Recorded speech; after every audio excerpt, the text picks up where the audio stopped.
अब हम इस टॉपिक का अगला कंसेप्ट पढ़ेंगे जिसमें हम उस प्लेन की इक्वेशन फाइंड करना सीखेंगे जो कि तीन नॉन कोलिनियर पॉइंट से पास होता है।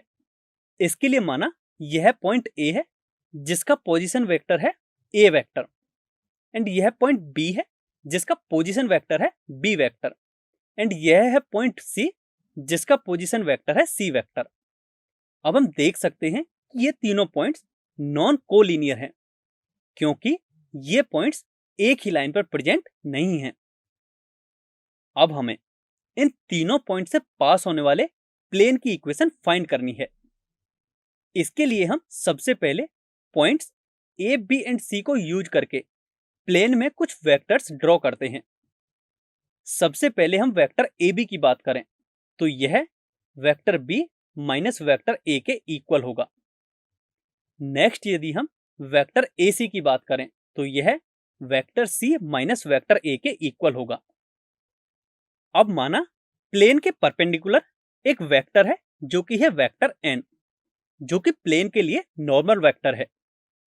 अब इसकी वैल्यू हम गिवन पॉइंट्स की पोजीशन वेक्टर की टर्म में फाइंड करने की कोशिश करते हैं।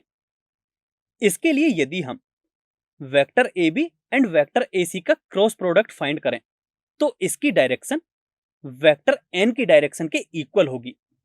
सो हम vector A B and vector A C के क्रॉस प्रोडक्ट को कुछ इसके इक्वल लिख सकते हैं।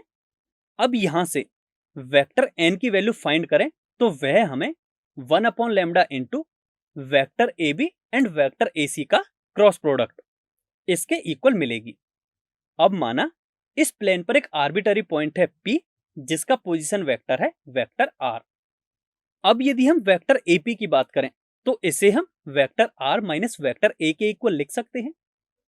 अब डायग्राम में देखें तो जो AP वेक्टर है वह भी वेक्टर N के परपेंडिकुलर है, जिसका मतलब ये है कि vector AP and vector N का डॉट प्रोडक्ट 0 के इक्वल होगा।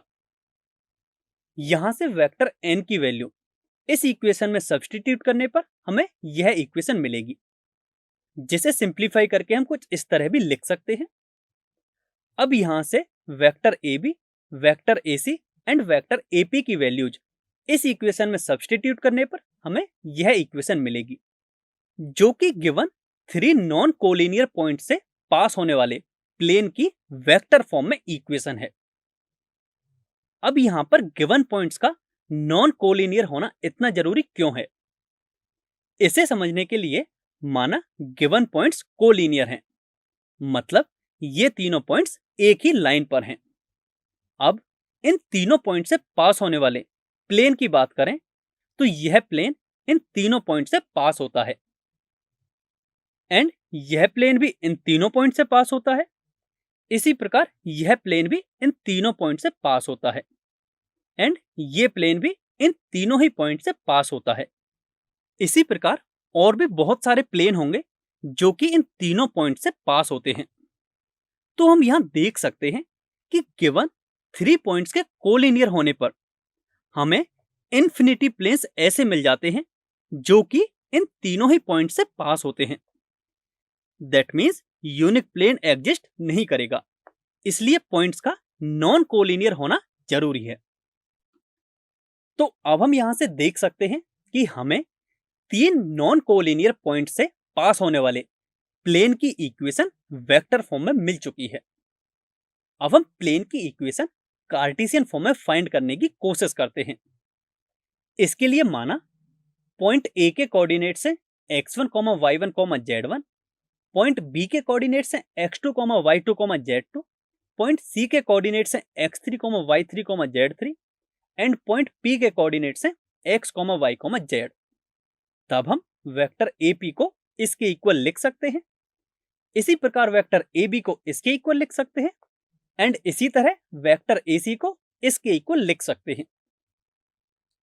अब हम यहां से vector AP, vector AB and vector AC की वैल्यूज इस इक्वेशन में सब्स्टिट्यूट करेंगे तो हमें जो रिजल्ट मिलेगा उसे हम डिटर्मिनेंट फॉर्म में कुछ इस तरह से लिख सकते हैं, जो कि 3 नॉन कोलिनियर पॉइंट से पास होने वाली प्लेन की कार्टेशियन फॉर्म है।